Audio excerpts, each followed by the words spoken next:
busy Saturday, scrimmage number 2. We were able to run 122 plays, which with this football team, when you're installing not only your systems but your style of play, every rep is invaluable. Also reps on special teams, and then also understanding the nuances and the ebbs and flows of a game and how it flows with special teams. I thought offensively we were able to establish the line of scrimmage really with all 3 units. Still all these reps are really important for our quarterbacks and moving forward. We've really tried to put them in some adverse situations all spring. Some 2-minute situations today. I think it helps too when you have a full Sun Belt officiating crew, which we were able to do that today. So I think really, really productive. Now what do we get out of the day from teaching opportunities? I've learned it's never as good as it looks, and it's never as bad as it looks as well. But was really disappointed from a defensive standpoint, particularly in our front 7. We have to do a much better job of straining, getting off blocks, and tackling. Too many loss leverage plays. We have to do a thing what we call body to cutback. We lost leverage. We gave up too many cutback plays, and just not up to our standard from an effort standpoint, from a mentality standpoint, from the defensive side of the ball.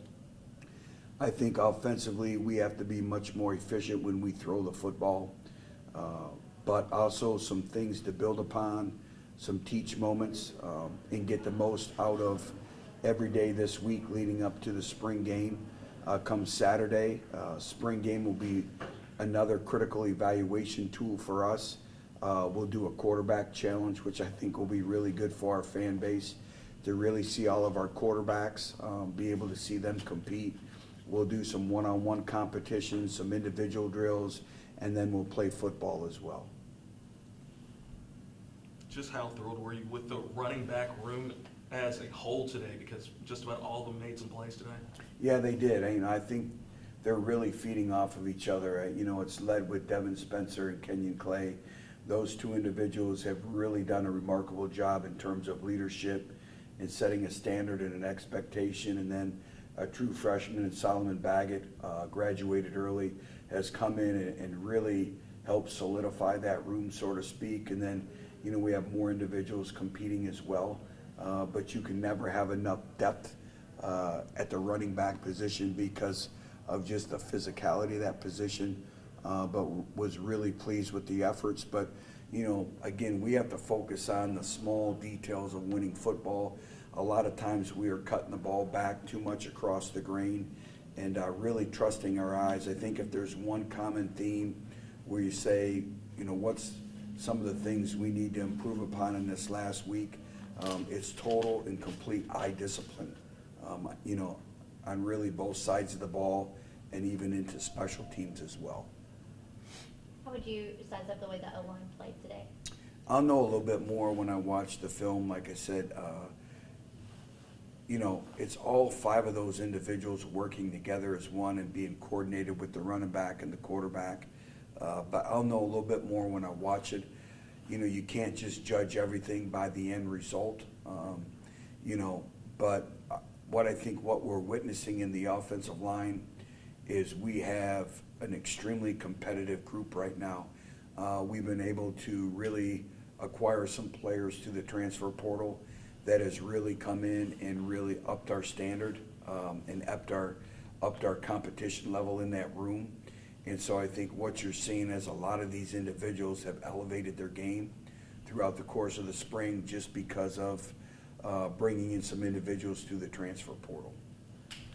With spring ball, sometimes one side of the ball does great, and the other side, you wonder about them. Yeah. How tough is it to evaluate? Sometimes is the offense just that good, or was the defense just Yeah, that's the challenge. And as the coach, you want both sides of the ball to have success.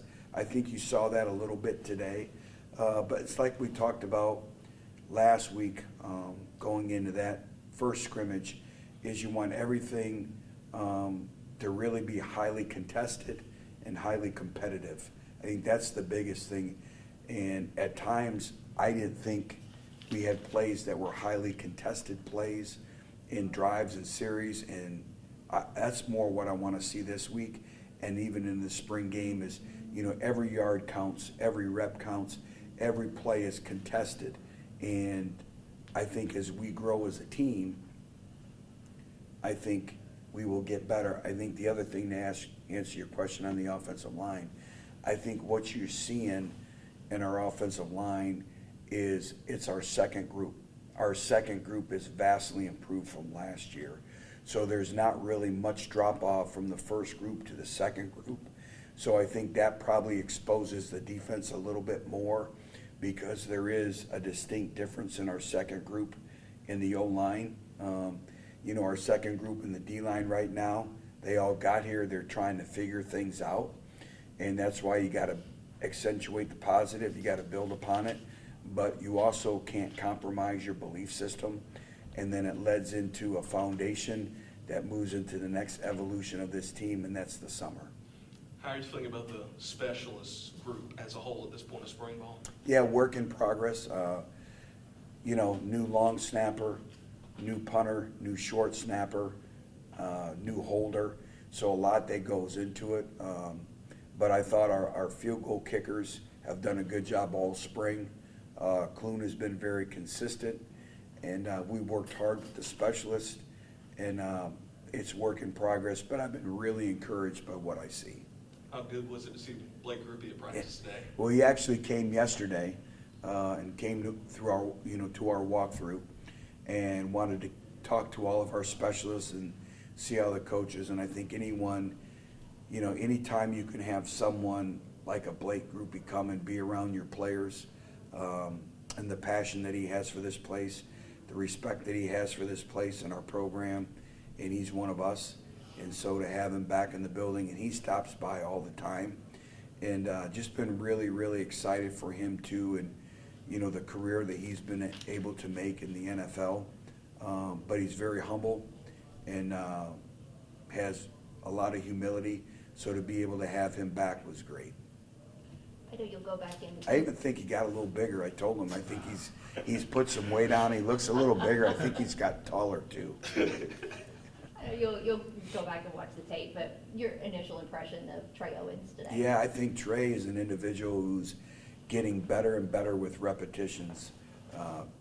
He's an individual who really hasn't played in game-like conditions. I think making the quarterbacks live, as a coach, you don't like doing it, but you have to do it. And it helps your defense too, because there's a number of times where they think they're down or a sack, and they're not. And it also, I think, plays to Ethan's skill set. And then for Trey is, the pocket presence, standing in the pocket. But he's an individual who you can see him continue to get better and better and better. And then we're feeding him so many situational football conditions and aspects of the game, and forcing him to manage the game. I thought he really managed the scrimmage much better, from scrimmage 1 to scrimmage 2.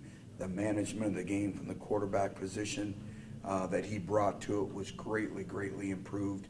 And you could see that it was something that he was very attentive to, and he was very focused on that aspect of it.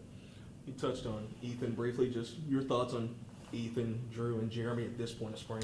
Yeah, and Drew Dickey as well. I think Drew Dickey's another individual who, has not really played competitive football for 3 years.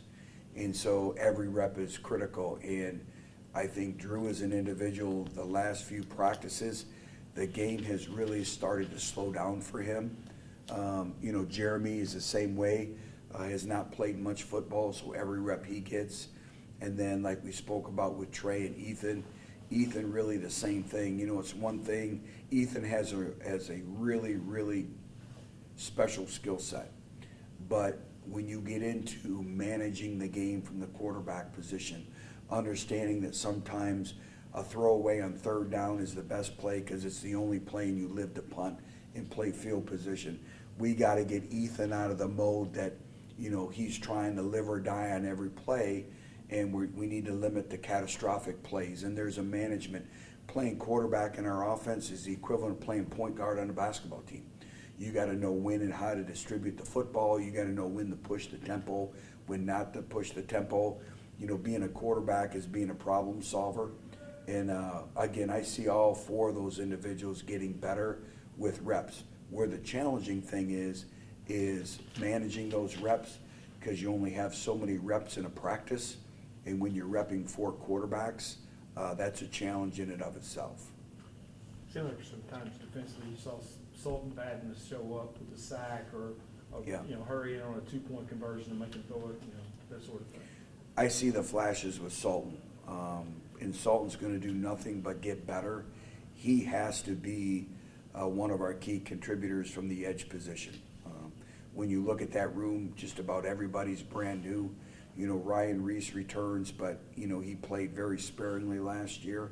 So even the reps he's getting, but Sultan, from an edge perspective, you know, transfer from Temple, he's very, very talented and wants to do exceptionally well. So for him, it's just getting better and understanding, you know, the style of play that's along with it, but was encouraged by what I saw by him today, but really I've been encouraged by him all spring. What's the priority next week for the final week of camp? Yeah, good question. There's a lot. There's a lot of things, first of all, that we need to get cleaned up from scrimmage number 2. You know, a lot of great teach lessons, end of the game, 2-minute situation. Luke Wisham, who's one of our most improved players on defense, makes an interception to win the game, but he doesn't go down and he tries to score. You know, all the management of the different situations, you know, we got to continue to teach and demand from an effort standpoint, from a fundamental standpoint. So a lot, you know, I wish we had about 3 more weeks of spring football. It's gone really, really fast, but my view of this team has not changed. I think they're willing and I think they want to. There's a lot of high character individuals, and I've loved every minute of being with them. But we got to learn how to push the envelope now in terms of our conditioning, our mental, our physical, our emotional toughness. I think that's the biggest thing, is how do we fight through fatigue, understanding that, you know, football play is 4 to 6 seconds. And when I talk about our defensive front, you know, when I spoke earlier, there's not a lot of strain. Well, I think, you know, we're playing for 2 seconds, and we're not extending the play with our effort for second, 3, 4, 5, and 6. And there's a coaching art to it. There's a playing art to it of how you teach it, and we have to continue to demand it. But the effort up front and our defensive front is not up to our program expectation. But I promise you we will get there, and they want to get there, and we will get there.